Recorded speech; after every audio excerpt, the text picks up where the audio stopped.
Assalamualaikum warahmatullahi wabarakatuh. Perkenalkan, kami dari kelompok 1. Di sini kami akan menjelaskan tentang perhitungan PPh pasal 21, yaitu karyawati, pindah tugas, dan upah. Baiklah, kelompok 1 terdiri dari Amanda Aulia Fitri dengan NIM C0E02304 dan Putri Juliani dengan NIM C0E02316 dan Satria Nugraha dengan NIM C0E02306, dan yang terakhir adalah Indra Welly Siagian dengan NIM C0E02308. Baiklah, di sini saya akan menjelaskan latar belakang. Menurut Undang-Undang Nomor 16 Tahun 2009 tentang perubahan keempat atas Undang-Undang Nomor 6 Tahun 1983 tentang ketentuan umum dan tata cara perpajakan, pada pasal 1 ayat 1 berbunyi, pajak adalah kontribusi wajib pajak kepada negara yang terutang oleh orang pribadi atau badan yang bersifat memaksa berdasarkan undang-undang dengan tidak mendapatkan imbalan secara langsung dan digunakan untuk keperluan negara bagi sebesar-besarnya kemakmuran rakyat. Pajak sendiri dibedakan menjadi beberapa jenis, dan salah satunya adalah pajak penghasilan. Latar belakang sistem pembajakan di Indonesia menganut sistem self-assessment. Baiklah, selanjutnya perhitungan PPh pasal 21 karyawati. Besarnya PTKP ditentukan berdasarkan keadaan pada awal tahun kalender. Besarnya PTKP untuk pegawai yang baru datang dan menetap di Indonesia dalam bagian tahun kalender ditentukan berdasarkan keadaan pada awal bulan dari bagian tahun kalender yang bersangkutan. Subjek pajak PPh pasal 21, wajib pajak PPh pasal 21. Wajib pajak yang dipotong PPh pasal 21 adalah orang pribadi yang merupakan satu pegawai, karyawan atau karyawati tetap, adalah orang pribadi yang bekerja pada pemberi kerja dan atas jasanya itu ia memperoleh gaji dalam jumlah tertentu secara berkala. Kedua, pegawai, karyawan atau karyawati lepas adalah orang pribadi yang bekerja untuk pemberi kerja dan hanya menerima upah jika ia bekerja. 3. Penerima honorarium adalah orang pribadi atau sekelompok orang pribadi yang memberikan jasanya dan atas jasanya ia memperoleh imbalan tertentu sesuai dengan jasa yang diberikan. Keempat, penerima upah adalah orang pribadi yang atas jasanya ia memperoleh upah seperti upah harian, upah borongan, upah satuan, dan lain-lain. Nah, selanjutnya perhitungan PPh pasal 21 pindah tugas. Pada saat pegawai dipindah tugaskan, pegawai yang bersangkutan tidak berhenti bekerja dari perusahaan tempat dia bekerja. Pegawai bersangkutan itu masih tetap bekerja pada perusahaan yang sama, hanya berubah lokasi kerjanya saja. Dengan itu, dalam perhitungan PPh pasal 21 tetap menggunakan perhitungan selama setahun. Nah, contoh perhitungan karyawan pindah tugas yaitu Juan adalah pegawai PT Wirakarya di Jambi. Juan belum menikah. Pada 1 Juni 2017, Juan dipindah tugaskan ke kantor cabang di Tebo.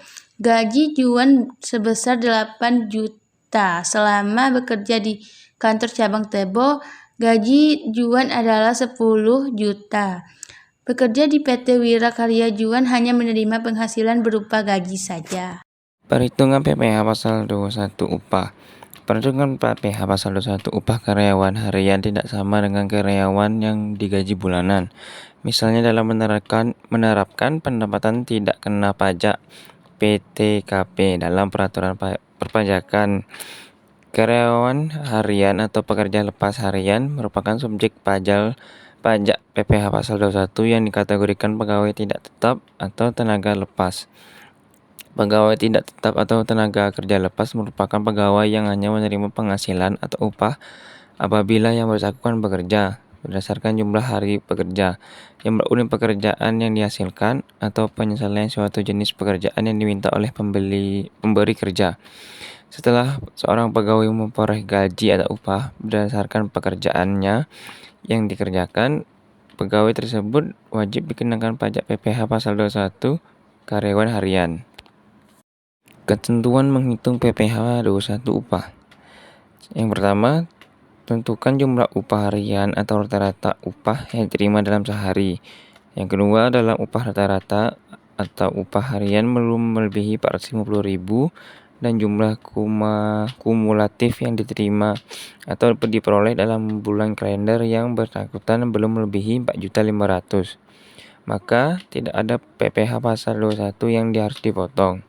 Yang ketiga, dalam hal upah atau uang saku harian atau rata-rata upah atau uang saku harian yang telah melebihi 450.000 dan sepanjang jumlah kumulatif yang diterima atau diperoleh dalam bulan kalender yang bersangkutan belum melebihi 4.500.000, maka PPh pasal 21 yang harus dipotong adalah sebesar upah atau uang saku harian atau rata-rata upah harian setelah dikurangi 450.000 dikalikan 5%. Baiklah, saya akan melanjutkan materi berikutnya, yaitu pengertian dan tarif BPHTB atau Bea Perolehan Hak Atas Tanah dan Bangunan. Dasar hukumnya Undang-Undang Nomor 20 Tahun 2000, pajak yang dikenakan atas pelecehan hak atas tanah atau bangunan lain selanjutnya disebut pajak. Dasar pengenaan pajak adalah NPOP atau nilai perolehan objek pajak.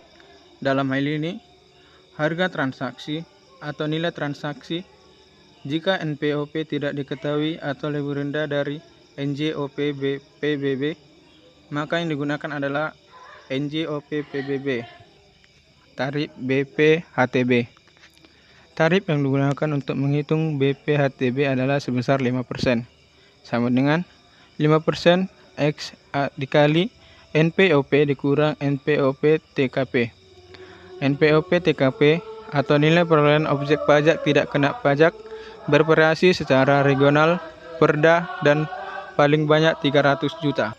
Baik, selanjutnya kita masuk pada kesimpulan dari PPT yang kami buat, yaitu pajak penghasilan menurut Undang-Undang Nomor 17 Tahun 2000 Pasal 1 adalah pajak yang dikenakan terhadap subjek pajak atas penghasilan yang diterima atau diperolehnya dalam tahun pajak. Subjek pajak tersebut dikenai pajak menerima atau memperoleh penghasilan.